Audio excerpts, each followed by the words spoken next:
Hello students, this is Vipasha Garg, Indian aesthetics code 302 BFA third year के लिए, ये applied वालों के लिए। आज हमारा नेक्स्ट चैप्टर है अलंकार। ओके, रस थ्योरी आपका कंप्लीट हो चुका है, ये आपका सेकंड चैप्टर है। अलंकार, पहले इसका मीनिंग बताया है। अलंकार का शाब्दिक अर्थ है आभूषण। ठीक है, अलंकार का शाब्दिक अर्थ बताया इन्होंने, आभूषण। मनुष्य सौंदर्य प्रेमी है, वह अपनी प्रत्येक वस्तु को सुसज्जित और अलंकृत देखना चाहता है। यानी मनुष्य जो है वो सौंदर्य प्रेमी है, और मतलब हम सभी लोग अपनी प्रत्येक वस्तु को सुसज्जित और अलंकृत देखना चाहते हैं। ठीक है, वह अपने कथन को भी शब्दों के सुंदर प्रयोग और विश्व उसकी विशिष्टता अर्थवत्ता से प्रभावी व सुंदर बनाना चाहता है। यानी जो मतलब हमारे बारे में बताया कि मनुष्य अपने कथन को भी शब्दों के सुंदर प्रयोग, यानी जो हमारे कथन हैं उनके, हमारे जो शब्द हैं उनका सुंदर प्रयोग, यानी जैसे बोलचाल एक अच्छी लैंग्वेज होती है, उसमें बताया यहाँ पे सुंदर प्रयोग, और विश्व उसकी विशिष्टता अर्थवत्ता से प्रभावी व सुंदर बनाना चाहता है। मनुष्य की यह प्रकृति काव्य में अलंकार कहलाती है। मतलब जो इसमें 2-3 लाइन में बताया है, तो वो मनुष्य की प्रकृति काव्य में अलंकार कहलाती है। मनुष्य सौंदर्य प्रिय प्राणी है। बच्चे सुंदर खिलौनों की ओर आकृष्ट होते हैं, यानी आकर्षित होते हैं।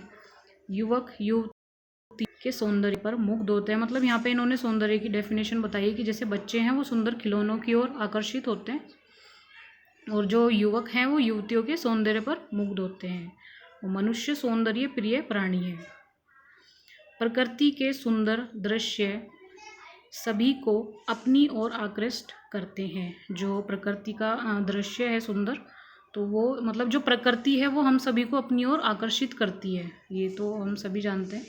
मनुष्य अपनी प्रत्येक वस्तु को सुंदर रूप में देखना चाहता है। यानी हम लोगों का, मनुष्य जो है हम अपनी प्रत्येक वस्तु को सुंदर रूप में देखना चाहते हैं। मतलब सभी को लगता है कि हाँ, हर वस्तु हमारी सुंदर हो। उसकी इच्छा होती है कि उसका सुंदर रूप हो, उसके वस्त्र सुंदर हो आदि। मतलब हम सभी की इच्छा होती है कि हमारा सुंदर रूप हो और सुंदर वस्त्र हो, हर तरह से हम सुंदर लगें।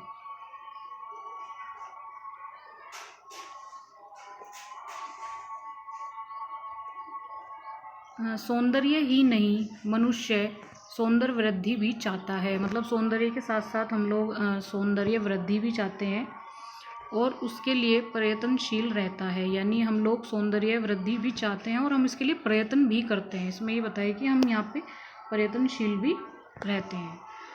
इस स्वाभाविक प्रवृत्ति के कारण मनुष्य जहाँ अपने रूप वेश, घर आदि के सौंदर्य को बढ़ाने का प्रयास करता है।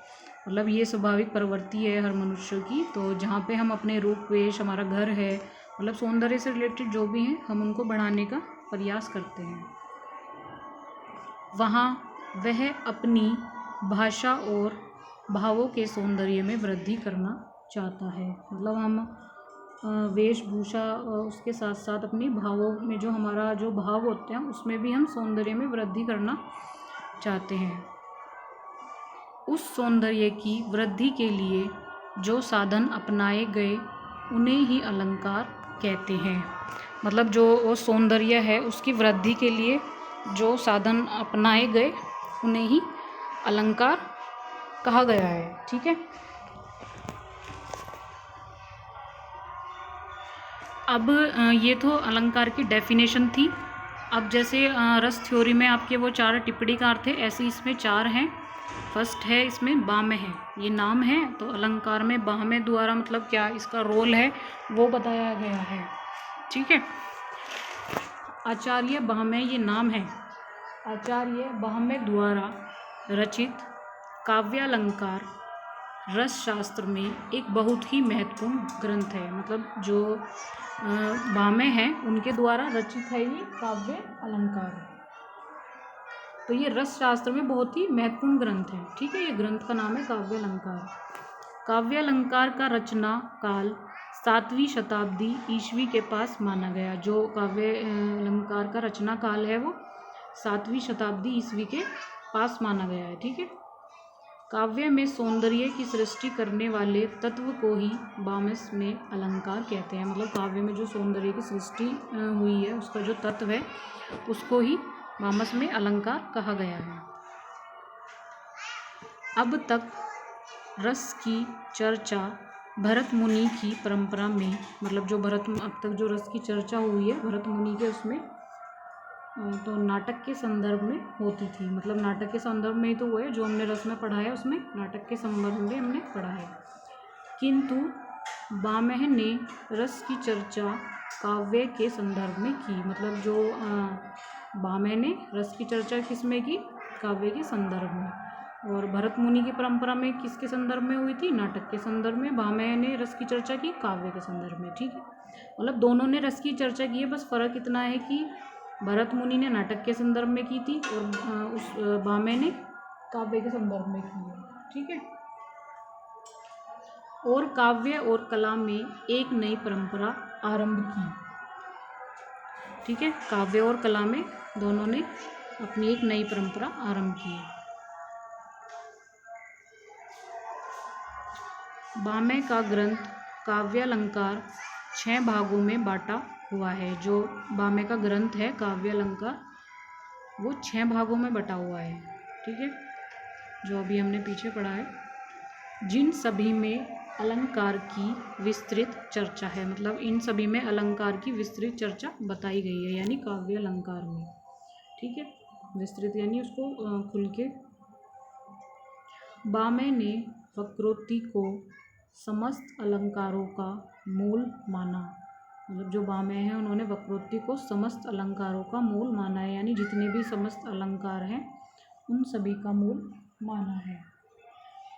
वक्रोक्ति की संख्या इनके अनुसार 38 है। ठीक है। मतलब वक्रोक्ति की संख्या जो है वो इनके बामह के अनुसार 38 है। ठीक है। तो वक्रोक्ति द्वारा भाषा में चमत्कार उत्पन्न किया जाता है। मतलब जो वक्रोक्ति है उनके द्वारा भाषा में चमत्कार उत्पन्न किया जाता है। इनके अनुसार अच्छा काव्य दक्षा फल के समान सरस होता है। मतलब इनके अकॉर्डिंग जो अच्छा काव्य है वो दक्षा फल के समान सरस